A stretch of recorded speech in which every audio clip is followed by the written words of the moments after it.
Budget series के हवाले से कंक्लूड करते हैं कि इस बजट का इम्पैक्ट किस तरह से आएगा और इसको आप इससे बचने का क्या तरीका है। बचने के से मुराद है कि इसको मैनेज कैसे करेंगे आप।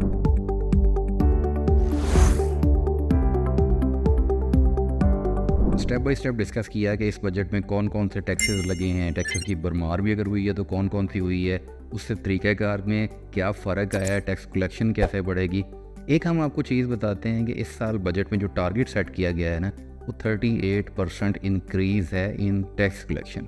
अब 38% इंक्रीज़ के साथ साथ ये बात बहुत काबिल ज़िक्र है कि ब्रॉडनिंग ऑफ टैक्स बेस पे कोई काम नहीं हुआ। इससे पहले 2 माह पहले एक ताजिर दोस्त स्कीम लॉन्च की गई थी। ताजिर दोस्त स्कीम में यकीनन ताजरों को लाने की एक बात की गई, उनको कोशिश भी की जा रही है, फिर रजिस्ट्रेशन भी हुई हैं। लेकिन इस बजट में, पर्टिकुलरली इस बजट में, माँ सिवाय ताजर दोस्त स्कीम की पेनल्टीज़ को लगाने के और कोई ब्रॉडनिंग ऑफ टैक्स बेस पे काम नहीं हुआ। तो अब इतना हैवी जो टैक्स कलेक्शन का मेजर इन्होंने डाल दिया है, तो ये सारे का सारा बोझ एग्जिस्टिंग टैक्स पेयर पे आएगा। असल में ये बात पूरी सच नहीं है। वो इसलिए कि जो नॉन फाइलर, लेट फाइलर और उन लोगों पे पाबंदियाँ और चीज़ें आ रही हैं, उसके मुताबिक बहुत सारे लोग मजबूरन फाइलर होंगे। तो broadening of tax base indirect तरीके से उस पर काम हो रहा है। डायरेक्टली अगरचे हमें कोई मेजर नज़र नहीं आ रहे कि किसी जगह पे नए टैक्स पेयर को लाया जा रहा है, लेकिन ऐसा भी नहीं है कि नए टैक्स पेयर आएंगे नहीं, लोग अपनी मजबूरी से आएंगे। ये प्रॉपर्टीज़ के हवाले से अगर आप बात करते हैं तो इतनी ज़्यादा टैक्सेस बढ़ गए, अगरचे कि रियल इस्टेट का काम इस टाइम बहुत ही ज़्यादा क्राइसिस का शिकार है और उस पर ट्रेंड बड़ा नेगेटिव है। इसके बावजूद आप ये देखिए कि जिसने भी मजबूरी से जगह लेनी बेचनी है, उस पर टैक्स इतना ज़्यादा है कि वो मजबूरन ये सोचेगा ज़रूर कि एक दफ़ा क्यों ना मैं फाइलर हो जाऊँ। दूसरी बात ये है कि जो लोग कारोबार में हैं, जो लोग सैलरीज़ में हैं, जब वो उनको बेनिफिट्स नज़र आएंगे, उनको मोबाइल फ़ोन सिम्स में आपको पता है कि इस दफ़ा 75% तक टैक्स चार्ज होना है जो नॉन फाइलर हैं। तो अगर आपके नाम पे एक मोबाइल फ़ोन है और आप उसको चार्ज करने जाते हैं और आपको 100 रुपये के गेंस सिर्फ 25 रुपये मिलेंगे, तो आप सोचेंगे तो सही कि यार क्यों ना मैं फाइलर हो जाऊँ और मुझे उसमें क्या बेनिफिट्स हैं। तो इसी तरीके से indirectly broadening of tax base पे काम होगा। डायरेक्टली जो बहुत बड़ा मेजर चेंज आया है वो एक्सपोर्टर्स का है, जिन पे टैक्स रेट डबल कर दिया गया है। उसके बाद जो बड़ी कंपनीज़ हैं उन पे सुपर टैक्स ऑलरेडी लगा हुआ है, वो कलेक्टिव मेजर्स में जाएगा, उसकी इंक्रीज़ आएगी। इसी तरह से और भी बहुत सारी चीज़ें हैं जिनमें टैक्स रेट बढ़ाए गए हैं और टैक्स कलेक्शन को इंक्रीज़ किया गया है, जैसे कि फार्मास्यूटिकल सेक्टर इस दफ़ा आ गया है। इसके अलावा डिवाइसेस हैं, बहुत सारी चीज़ें जिन पे सेल्स टैक्स लगा दिया गया है, सेल्स टैक्स की शरह बढ़ाई गई है बहुत सारी चीज़ों के ऊपर। फर्दर टैक्स ऑलरेडी आप लोग चार्ज कर रहे थे। इनकम टैक्स के रेट्स में बहुत ही बड़ी तब्दीली आ गई है। जो इंडिविजुअल एओबी का रेट है वो 45% तक चला गया। ये सारा कुछ होने के बावजूद, इन सारे डर, खौफ और हरासमेंट और एक बड़े खौफनाक सी पिक्चर के बावजूद, काम तो आपने करना है, कारोबार तो आपने करना है, तनख्वाह तो आपने लेनी है, रहना तो यहीं पे है। तो इसको मैनेज कैसे किया जाएगा? देखिए, टैक्स मैनेजमेंट एक पूरी साइंस है। इसके लिए आपके पास प्रोफेशनल्स अवेलेबल हैं, लोग टैक्स प्रैक्टिशनर्स अवेलेबल हैं।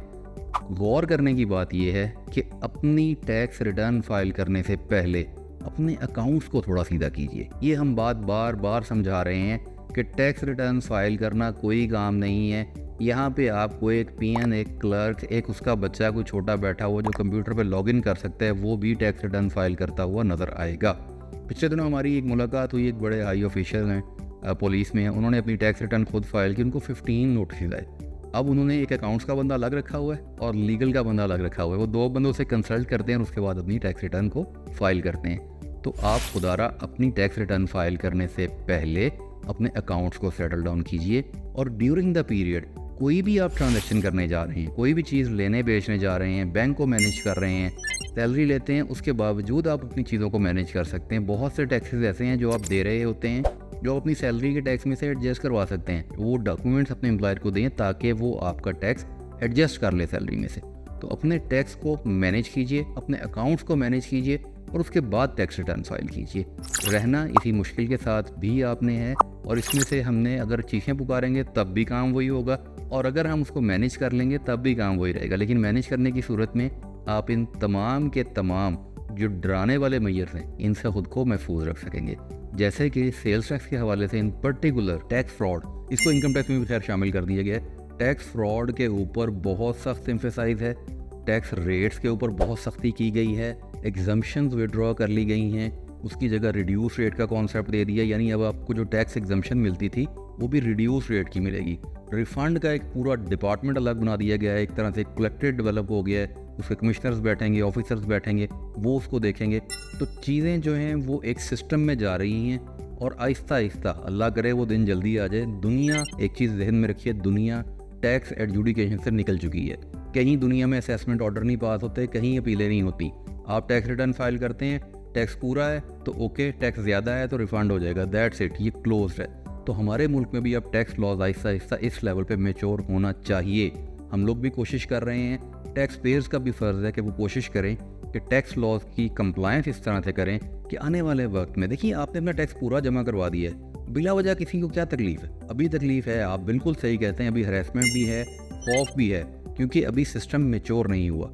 लेकिन जिन मुल्कों में मैच्योर हो चुका है उनमें टैक्स कल्चर को आप देखिए, वहाँ पे कोई ये भी नहीं कहता कि जी ये टैक्स रेट ज़्यादा है। वो ज़्यादा काम की बहस नहीं होती, तरीक़ाकार पे बहस नहीं होती। हमारे यहाँ टैक्स के रेट पे और उसको अदा करने के तरीक़ाकार पे बहस शुरू हो जाती है। फिर उसके बाद ये अगला सवाल है कि ये जो पैसा जा रहा है ये कहाँ इस्तेमाल हो रहा है, ये एक पॉलिटिकल बहस है। ये हमारा मकसद नहीं है। यहाँ पे रहना है, यहाँ पे काम करना है, तो यहाँ के ही कवानीन को फॉलो करना है ना। तो यहाँ के जो कवानीन हैं उनको फॉलो करने के लिए बेहतरीन एडवाइस ये है, number 1, hire a professional tax consultant. Number 2, prepare your books of accounts properly. Income tax सारे का सारा बेस करता है बुक्स ऑफ अकाउंट पे। सेल्स टैक्स सारे का सारा बेस करता है कैलकुलेशन के ऊपर। Sales tax basically value addition tax है। आपने पीछे पे करना है, आगे से कलेक्ट करना है, और अगर डिफरेंस बनता है तो आपने जमा करवा देना है। इसको अपने जहन पे अगर आप इस तरह सवार कर लेंगे कि मुझ पे 18% टैक्स लग गया, ऐसा नहीं होता। तो ये समझने की ज़रूरत है, और ये समझाएगा आपको कौन? जो आपका अच्छा टैक्स प्रैक्टिशनर होगा, जो आपका अच्छा एडवाइज़र होगा। तो इस चीज़ों को मैनेज कीजिए। बजट की ये तमाम चीज़ें जो हमने डिस्कस की, इनमें जो टैक्स रेट्स बढ़े हैं, जो हरेसमेंट वाले मेजर्स हैं, जो थ्रेटनिंग मेजर्स हैं, टैक्स फ्रॉड है, नई नई चीज़ें आ रही हैं, इनसे डरने की ज़रूरत तो आपको तब पड़ेगी ना जब आप इनमें से किसी एक्टिविटी में इन्वॉल्व होंगे। जब आप अपनी कंप्लायंस अच्छे तरीके से कर रहे हैं, अपनी टैक्स रिटर्न प्रॉपर फाइल कर रहे हैं, तो किसी को क्या तकलीफ है बिला वजह आपको तंग करने की। उसके बावजूद अगर नोटिस आ जाता है, you have very strong argument, आपका केस बड़ा स्ट्रॉन्ग है, और FBR फाइनल अथॉरिटी नहीं है। उसके बाद अपलेट फोरम्स है, आप अपीलों में जा सकते हैं, आप अपना रिलीफ ले सकते हैं। ऐसा नहीं है कि सब कुछ ही गलत है। ठीक है, ये प्रॉब्लम तभी तक हैं, हरेसमेंट वाले भी और सारी चीज़ें, लेकिन अगर आपका अपना अकाउंट तगड़ा है, आपके पास डॉक्यूमेंट्स अवेलेबल हैं, आपने अपनी टैक्स रिटर्न प्रॉपर अच्छे तरीके से फाइल की है, आपका टैक्स एडवाइज़र अच्छा समझदार आदमी है, तो आपको क्यों प्रॉब्लम आएगी? आप इनको मैनेज कीजिए और अपने आप को किसी भी मुश्किल से बचा के रखिए।